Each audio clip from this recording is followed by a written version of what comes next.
एक श्रेष्ठ साधक के लिए अच्छी साधना करने के लिए क्या क्या मुख्य बातें हैं जिन्हें पालना बेहद जरूरी है।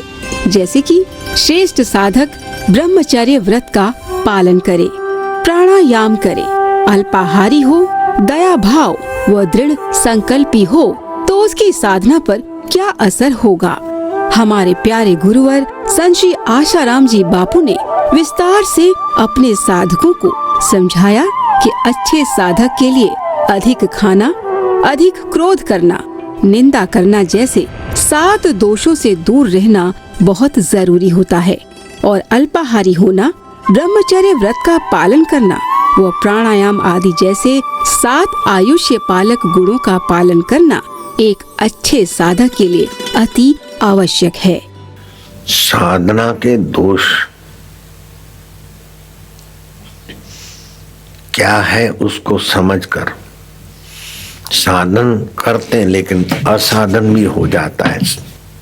साधना करते हैं लेकिन फिर भी दुखी है, तो उसका कारण है, हाँ, ईश्वर की प्राप्ति के लिए दुखी है। वो दुख नहीं है, वो तो एक तत्परता है, एक प्यास है।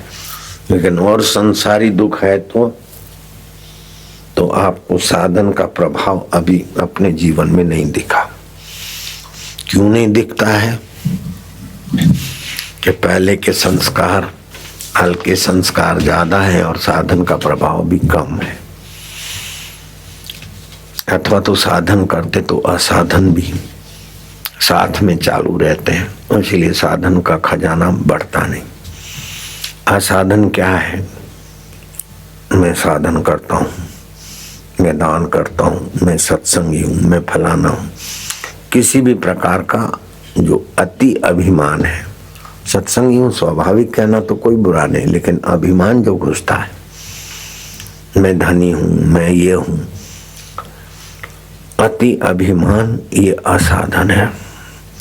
अधिक जो बोलते हैं, चलते चलते बोलते, बिन जरूरी बोलते, बोलने में भी शक्ति का ह्रास होता है। सार गर्भित बोलना चाहिए, सोच विचार के बोलना चाहिए, मधुमेह बोलना चाहिए, सांत्वना प्रद बोलना चाहिए।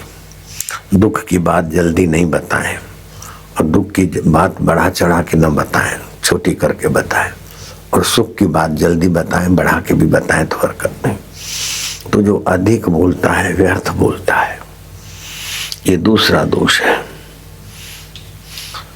तीसरा दोष है किसी की भी निंदा सुना, किसी की भी निंदा किया, अथवा किसी की उन्नति देखकर अंदर में जेलसी होना, जलना, ईर्ष्या होना। चौथा दोष है व्यसन, पान मसाले का व्यसन, बीड़ी का व्यसन और कोई गंदा व्यसन। क्रोध से शांति और तपस्या क्षीण हो जाती। छठा दोष है कि अधिक खाना,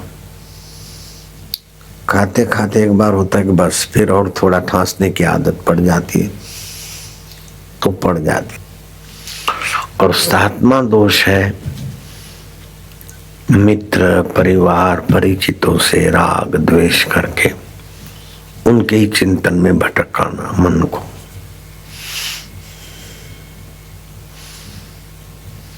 ये दोष आयुष्य को भी नाश करते हैं और साधन को भी क्षीण करते हैं। अति अभिमान, अधिक बोलना, निंदा, ईर्ष्या, दुर्वासना, क्रोध, अधिक खाना, मित्र परिवार से द्रोह, ये आयुष्य क्षीण करने वाले 7 दोष है। 7 गुण भी है आयुष्यवर्धक। ब्रह्मचर्य का पालन दिव्य प्रेरणा पुस्तक में उसकी युक्तियां हैं। प्राणायाम करना, श्वास अंदर भर के 1.25 मिनट से 1.5 मिनट श्वास रोकने की कला सीख ले। कोई भी रोग, बीमारी, थकान हो, बस श्वास रोक लिया 1.5 मिनट, फिर धीरे धीरे छोड़ा, फिर बाहर श्वास बाहर फेंक दिया। 50 से 60 सेकंड तक श्वास बाहर रुका रहे। कैसी भी बदपरहेजी हो, थकान हो, श्वास 1.5 मिनट रोक लिया, भीतर और 50 सेकंड बाहर। 2-3 प्राणायाम की और शवासन 10-5 मिनट किया, बस हो गया। तो ब्रह्मचर्य, प्राणायाम, ओमकार का जप, जैसे ओम ओम ओम ओम हो सामूहिक जपते हैं, लेकिन होठों से जपा, फिर हृदय से जपा, ऐसे जप चलता रहे, वो आयुष्य लंबी करता और साधना में विशेष प्रभाव प्रकट कर देगा। तो ब्रह्मचर्य, प्राणायाम, प्रणव जाप, इष्ट मंत्र जो गुरु ने गुरु मंत्र दिया, इष्ट मंत्र, उसका जाप, सिद्ध पुरुष महापुरुषों की कृपा, रसायन औषध का सेवन और मित आहार, आवश्यकता से 2 कोर कम खाना, ये आयुष्यवर्धक, और ज्यादा ठांसना आयुष्य नाश करता है। कोई भी छोटा मोटा जो जरूरी है वो संकल्प करे तो फिर अपने औकात के अनुसार संकल्प करे तो फिर छोड़े नहीं, उसको पूरा करे, इससे आत्मबल बढ़ेगा।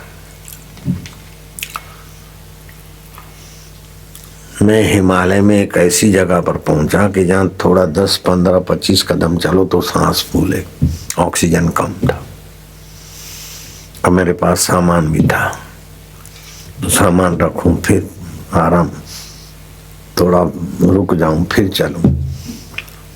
फिर मुझे जाना था बस पकड़ने के लिए, और मैं कैसे रुकते रुकते जाऊंगा तो बस भी चली जाएगी, रात को ठंड में कहाँ भटकना। संकल्प किया कि जब तक बस स्टैंड नहीं आएगा तब तक हाथ में से सामान नीचे नहीं रखूंगा। बलबूते के अनुसार थोड़ा दम तो मारना पड़ा, लेकिन कैसे भी करके वहां पहुंच गए, तो आत्म संतोष होता है। जो भी अच्छा काम ठान ले, बस उसमें दृढ़ रहे तो इसमें आत्मबल बढ़ता है। अपने जीवन में निर्भयता लाए, ओंकार, और मैं निर्भय हूं, भय भय आते ही मैं निर्भय हूं, भय मन में है, मैं निर्भय हूं। चौथा है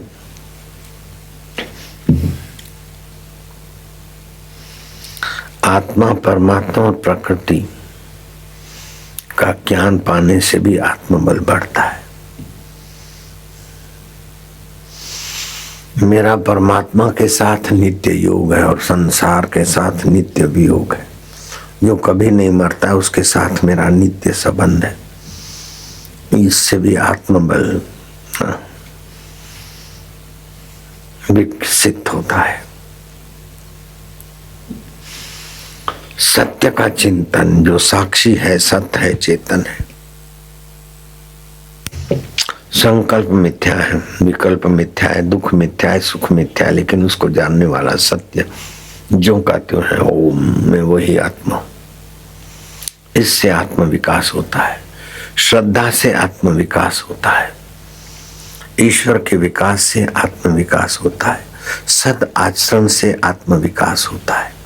झूठ, कपट, बेईमानी, दुराचार नहीं, सदाचार, सच्चाई का आचरण से आत्म विकास होता है।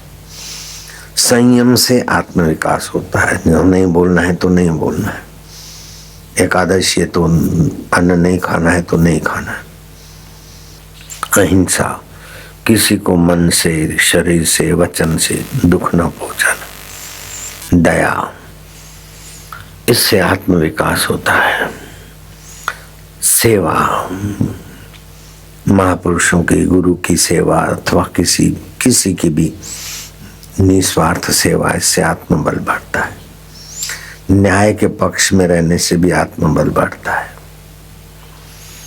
और परमात्मा में, गुरु में प्रीति करने से भी आत्मबल बढ़ता है। और आत्मबल बढ़ने से संकल्प फल जाता है।